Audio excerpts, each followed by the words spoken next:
جب نوح علیہ السلام کشتی بنا رہے تھے تو ایک مومنہ بوڑھی عورت روز اللہ کے نبی کے پاس اپنی گٹھڑی لے کر آتی اور کہتی، اے اللہ کے نبی، کب کشتی روانہ ہوگی؟ نوح علیہ السلام فرماتے، ابھی دیر ہے۔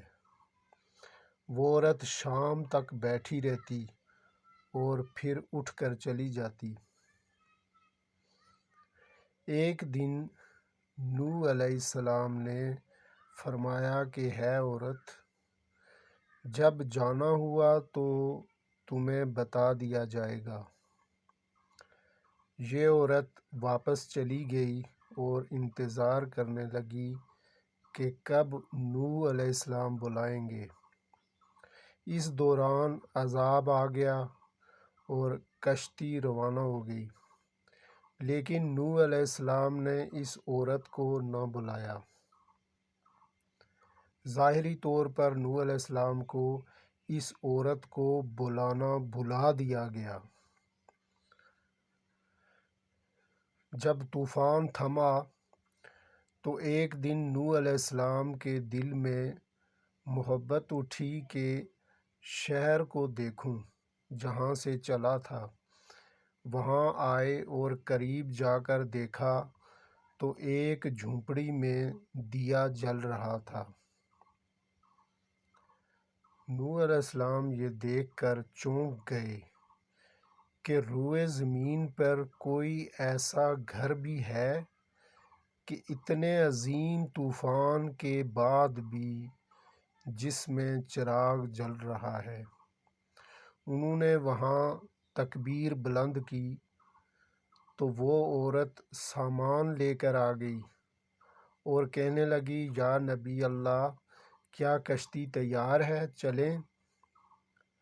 نوح علیہ السلام نے حیرت سے اس کو دیکھا اور کہا، رکو بوڑھیا، کیا تمہیں کچھ بھی پتہ نہیں چلا؟ وہ کہنے لگی، یا نبی اللہ، کیا نہیں پتہ چلا؟ کہا، اتنا بڑا سیلاب آیا، بارش آئی، تمہیں کچھ بھی پتہ نہیں چلا؟ بڑھیا کہنے لگی، یا نبی اللہ، بس ایک دن بادل گرجے اور کچھ ہلکی سی پھوار پڑی تھی۔ نوح علیہ السلام حیران ہو کر آسمان کی طرف دیکھنے لگے اور کہا، میرے اللہ، یہ کیا ماجرا ہے؟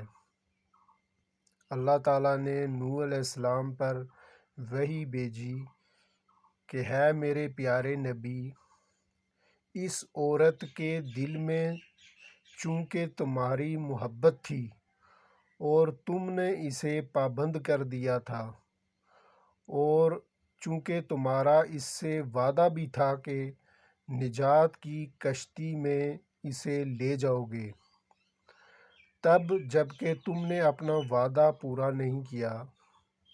لیکن ہے نوح، میں تو تمہارے وعدے کا ذمہ دار تھا، اس لیے میں نے اس بڑھیا تک عذاب پہنچنے ہی نہیں دیا۔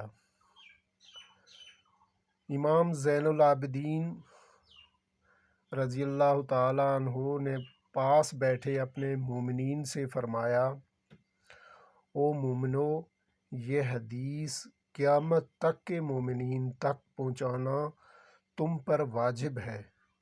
انہیں بتا دو کہ جس نے ہم سے محبت کی، قیامت کا عذاب ضرور آئے گا، لیکن جیسے اس بڑھیا کو پتہ نہیں چلا، ہمارے مومنوں کو بھی پتہ نہیں چلے گا کہ کب قیامت آئی اور کب چلی گئی۔